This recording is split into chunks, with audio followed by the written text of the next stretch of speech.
कृष्णा और काली का super power बनना। एक दिन रोहित, जो एक बहुत बड़े वैज्ञानिक थे, अपनी लैब में एक नई मशीन पर काम कर रहे थे। उनका बेटा कृष्णा बाहर अपनी काली बिल्ली काली के साथ खेल रहा था। काली बहुत ही शरारती और चालाक बिल्ली थी, हमेशा कुछ न कुछ गड़बड़ करने में लगी रहती थी। अचानक लैब में एक विस्फोट हुआ और मशीन से एक तेज रोशनी निकली। यह रोशनी सीधे कृष्णा और काली पर पड़ी।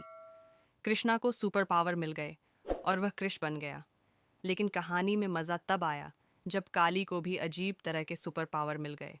अब काली की खासियत थी सबको परेशान करना और मज़े लेना। कृष की पहली लड़ाई और काली की शरारत।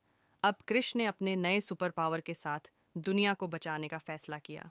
एक दिन वह एक बच्चे को बचाने के लिए शतरंज के घोड़े की तरह उछलकर कूद रहा था, लेकिन तभी काली ने उसकी केप खींच ली और वह धड़ाम से गिर पड़ा। इसके बाद जब कृष एक विलेन को पकड़ने गया तो काली ने वहां भी अपनी शरारत दिखा दी। काली सीधे विलेन के कंधे पर चढ़ गई और उसके साथ एक सेल्फी लेने लगी। विलेन इतना हैरान हो गया कि उसने कृष को छोड़ दिया और काली की हरकतों को देखने लगा। काली का विलेन से मुकाबला एक दिन कृष का सामना सबसे बड़े विलेन काल से हुआ। काल ने कृष को अपनी हाईटेक मशीन में फंसा लिया। कृष को लग रहा था कि वह अब हार जाएगा, लेकिन तभी काली ने अपनी चालाकी दिखाई। वह मशीन के पास गई और उसके सारे तार चबा दिए। मशीन फट गई और काल गुस्से में चिल्लाने लगा। इतना ही नहीं, काली ने काल का लंच भी चुरा लिया और भागने लगी। अब काल कृष को छोड़कर अपनी सैंडविच के लिए काली के पीछे दौड़ने लगा।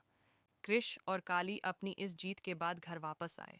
रोहित ने हंसते हुए कहा, कृष्णा, तुम सच में एक सुपर हीरो हो, लेकिन तुम्हारी बिल्ली तो सुपर विलेन है। काली ने आराम से दूध पिया और कृष के बिस्तर पर जाकर सो गई। वहीं कृष ने अपना सिर पकड़ लिया और बड़बड़ाया, ये बिल्ली मेरी जिंदगी मुश्किल कर देगी। समाप्त।